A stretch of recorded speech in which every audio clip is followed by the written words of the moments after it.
naman malaman nyo na ang isipan ko'y gulong-gulo.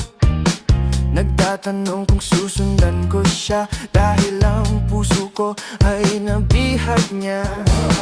Alam mo bang minamahal ko siya, at tunay ang aking nadarama.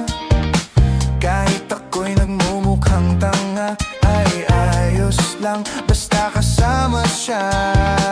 Kahit sabihin pa ng iba, nababaliw na akong talaga.